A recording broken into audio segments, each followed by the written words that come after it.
अब हम आपको जिहाद और इस्लाम का वो सही अर्थ दिखाना चाहते हैं जिससे हमारे देश के मुसलमानों को और आप सबको हमेशा दूर रखा गया है। दुनिया का कोई भी धर्म हिंसा को बढ़ावा नहीं देता, इस्लाम भी नहीं देता। इसलिए किसी भी मजहब के बारे में किसी नतीजे पर पहुंचने से पहले हमें उसके सिद्धांतों के बारे में जरूर पता होना चाहिए। इस्लाम ने हर मुसलमान के लिए कुछ खास कर्तव्य बनाए हैं।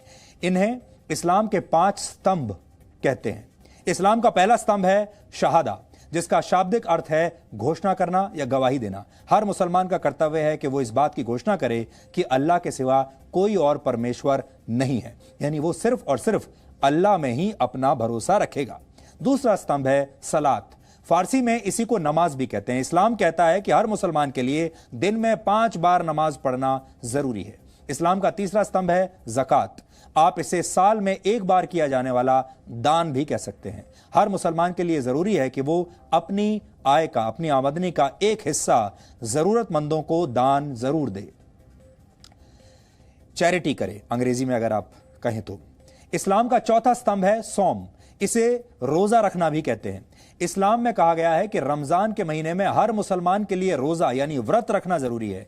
हिंदू उसे व्रत कहते हैं और इस्लाम में उसे रोजा कहा जाता है। और आप लोगों को पता भी होगा इस समय रमजान का ही पवित्र महीना चल रहा है। इसी तरह हज को इस्लाम का 5वां स्तंभ माना जाता है। हर मुसलमान का यह कर्तव्य है कि अगर वो मक्का जाने का खर्च उठा सकता है तो जीवन में कम से कम 1 बार उसे हज जरूर जाना चाहिए। यह तो ही इस्लाम के 5 स्तंभों की बात। जिहाद को इस्लाम का 6ठा स्तंभ माना जाता है। जिहाद का शाब्दिक अर्थ है पवित्र युद्ध, लेकिन जिहाद की परिभाषा को हमेशा गलत तरीके से पेश किया गया है। इस पवित्र युद्ध को धर्म युद्ध बताकर दुनिया भर में इसका गलत इस्तेमाल होता है। आतंकवादी हिंसा और दहशत फैलाते हैं और खुद को जिहादी कहते हैं। कट्टरता को जिहाद बताकर कट्टरपंथी अपने काम को सही ठहराते हैं। आज हम आपको ये बताने वाले हैं कि कौन से काम जिहाद की श्रेणी में नहीं आते। आप इन्हें नोट कर लीजिए ताकि जिहाद के मामलों में आपके तर्क मजबूत बन सके।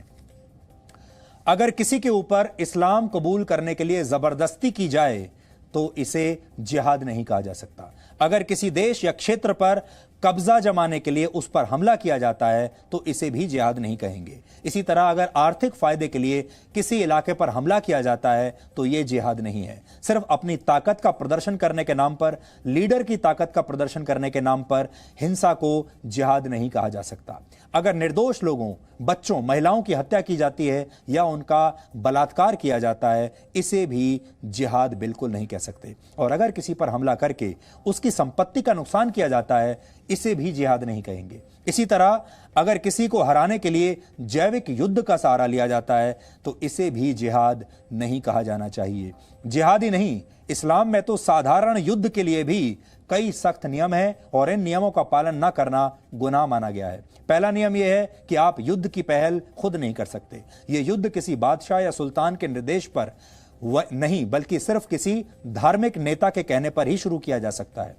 ये नियम ये भी कहते हैं कि युद्ध में दुश्मन को भी पूरा सम्मान देना चाहिए और दुश्मन सैनिकों के साथ न्याय करना चाहिए। दुश्मन सेना के घायल सैनिकों का इलाज उन्हें अपना सैनिक मानकर करना चाहिए। युद्ध जितनी जल्दी हो सके उसे समाप्त करना चाहिए। अगर दुश्मन शांति की पहल करे तो फौरन युद्ध विराम की घोषणा कर देनी चाहिए।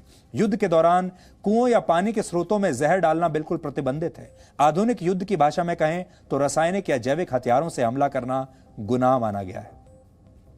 जिहाद की परिभाषा को सदियों से हमेशा गलत तरीके से पेश किया जाता रहा है और इसी का नतीजा है कि हमारे देश में जिहाद पर बात करना आपके जेल जाने की गारंटी बन सकता है। सच दिखाना आपको कोर्ट कचहरी के चक्कर लगवा सकता है। लेकिन हिंदू देवी देवताओं का अपमान करने वालों को बुद्धिजीवी समझा जाता है, उन्हें लिबरल माना जाता है। उन्हें कहा जाता है कि देखिए ये कितने उदारवादी हैं और ये कितने ओपन माइंडेड हैं। उन्हें मानवतावादी कहा जाता है।